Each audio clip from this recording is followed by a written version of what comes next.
Hi friends, welcome to my channel GTech Uday. So I hope you watched the last video, so in which I just show you how the output is going on and how to run the code. So in this video I gonna tell how each and every line of the code so that you can understand it better. So due to lengthy videos, I just want to make small length videos so that you gonna understand better and feel nice to watch the video and learn.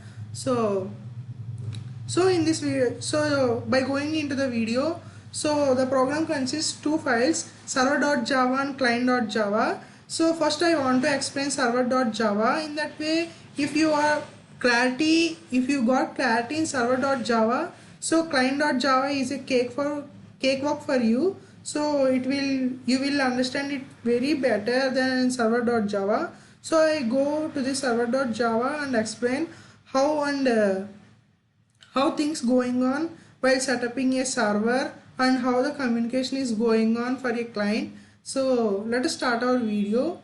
So in the first few lines of the codes, I just imports request respect to packages to done the works. So io.star, this is used to read streams of data, and text to write, and util package to scanner objects or take input, and net object, it is net module, it is used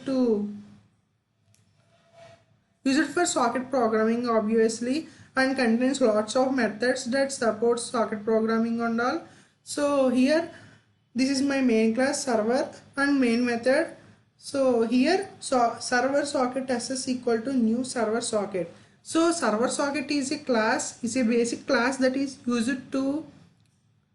used for accepting requests from the client. So we have to create a server socket object. So this object is useful for accepting requests from the client. So this is a port number.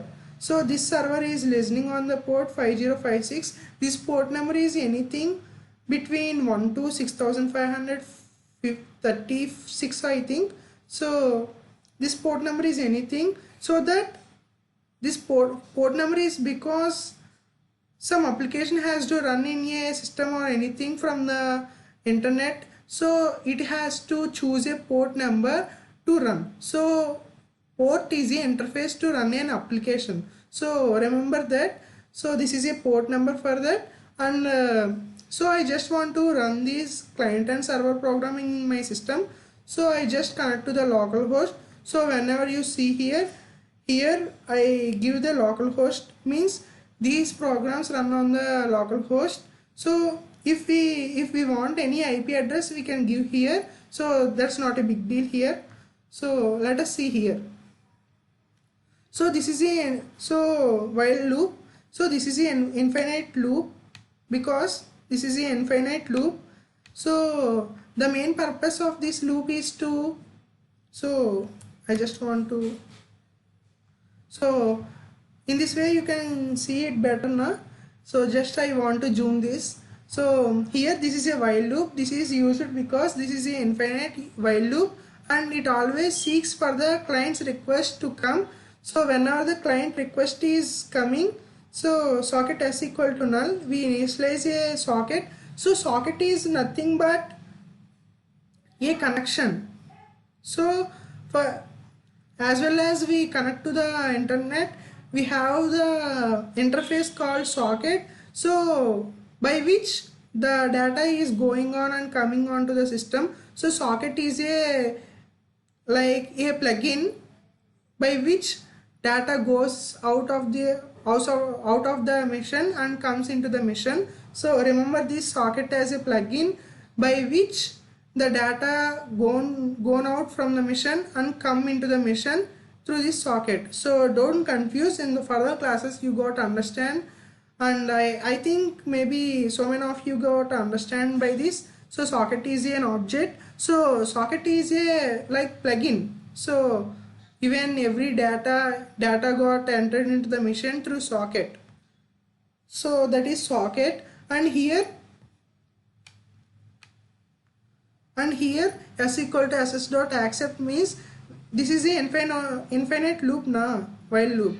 So whenever the client requests the server to connect, so s equal to ss dot accept means it will accept the request. So while accept the request, it will print the message. So this is used for accepting the requests from the client by the server. So don't get confused in this. So this is very simple program.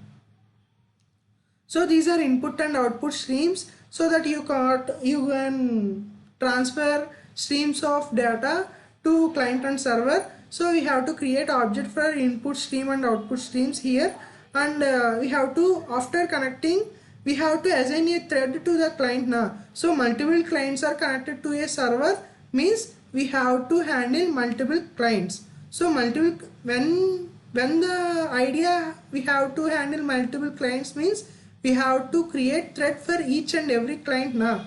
So we have to create a thread for thread t equal to new client classifier. So client handler means it is a class which I wrote.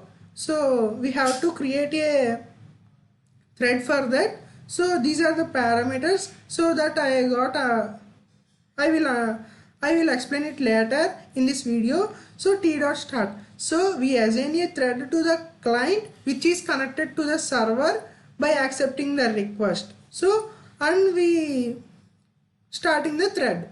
So for multiple clients program, this is achieved by threads.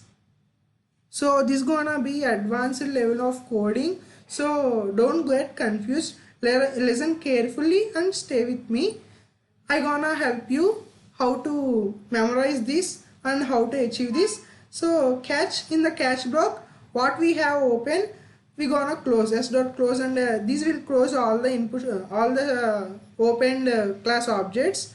So in the next one, client handler class. So this class is used for whenever the client sends requests, and this is basically handles the client. Means when after the client, as soon as the client get connected to the server, this class handle the client by accepting the requests and sending the requests or messages or data, everything. So let's see this class. With this class, by understanding this class, you got to understand how server is sending messages and receiving messages. So this is very important. So please stay attention and concentrated and listen. So date format, this is for date and for time is a date format classes for printing I mean for accessing date and time. So these are data input stream and output stream for the client handler classes here, and I create data input stream and output stream for this class. So in order to send data in a stream way, so I just create data input stream and data output stream. Here this is a client handler constructor. So here as I mentioned here, client handler, I mentioned, I have already discussed, I just want to discuss these parameters now. So those parameters I just want to discuss it now. So one parameter is socket and two parameters are data input stream and data output stream. These parameters we have to give because to send data in a stream way. So whenever the client and server, we have to send data in a decoded form. So if the client want to send a message to server, so the client data will be encoded and sent to the server in a stream manner, stream of data. And when the server receives that encoded data, it will decode and print.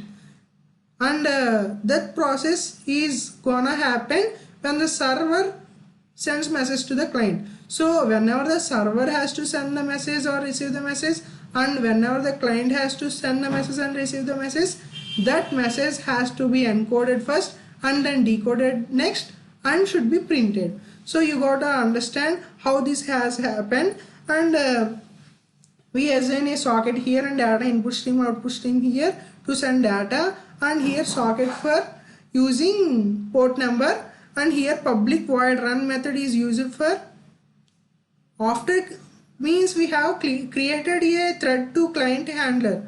So wherever the thread is created, we have to override public void run method now. So we override public void run method. So what gonna happen when the client is connection, when the connection is ready for the client and server, so that gonna be here.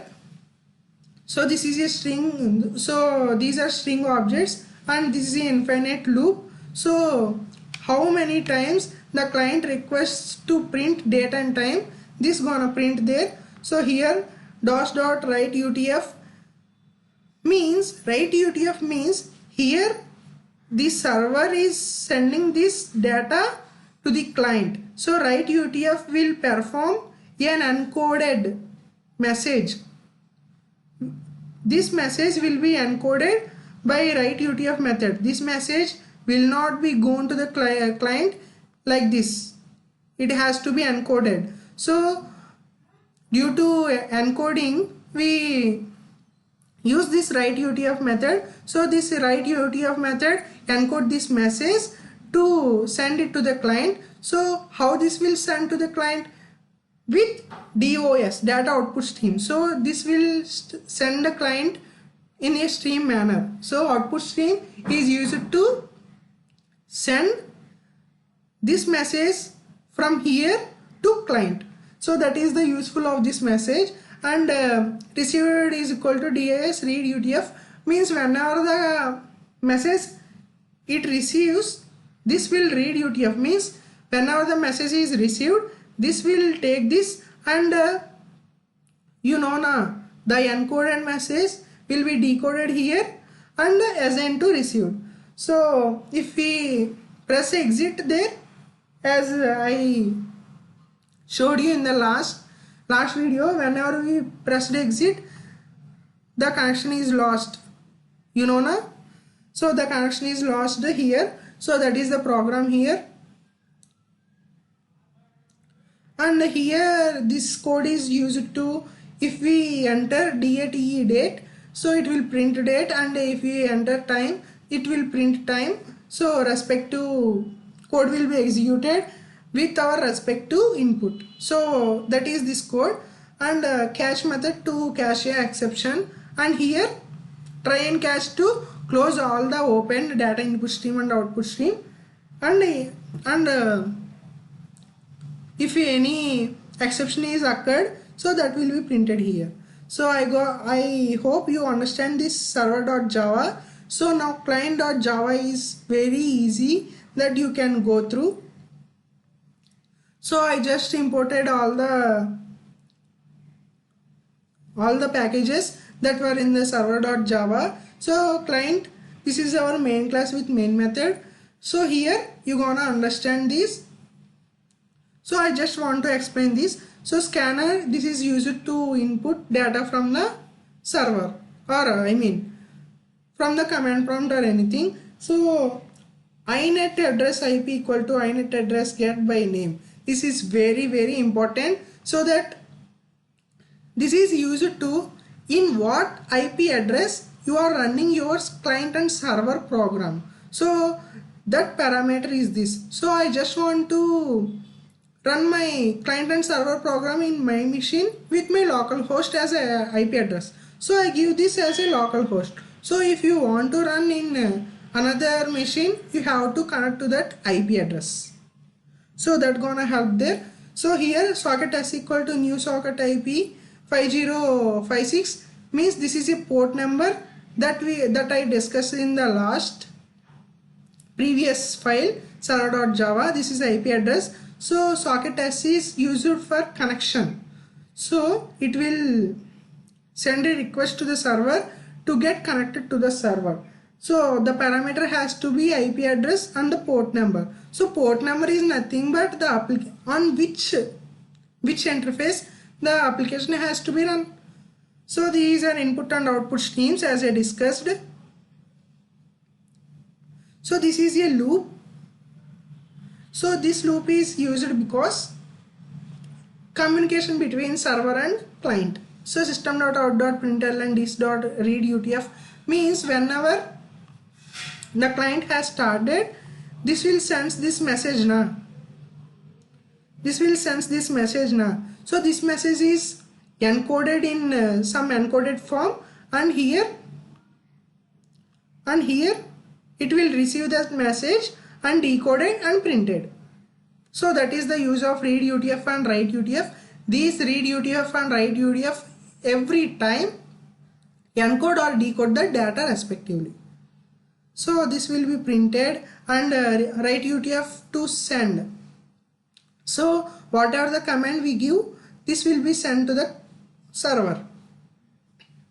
And this is very easy, and whenever we exit, whenever we type exit, the program will be exit. And here the connection is, and here printing date or time respectively by the command you give, and here we close all the open data input stream and output stream and scanner classes, and here printing exception if there is any exception. So this would be run very easily, and this program is executed successfully and run successfully. So I hope you understand in this video about how the server and client get communicated with each other and respect to packages and respect to methods. So I hope this video gonna help you a lot. So please like, share and subscribe to my channel if you like. Thank you.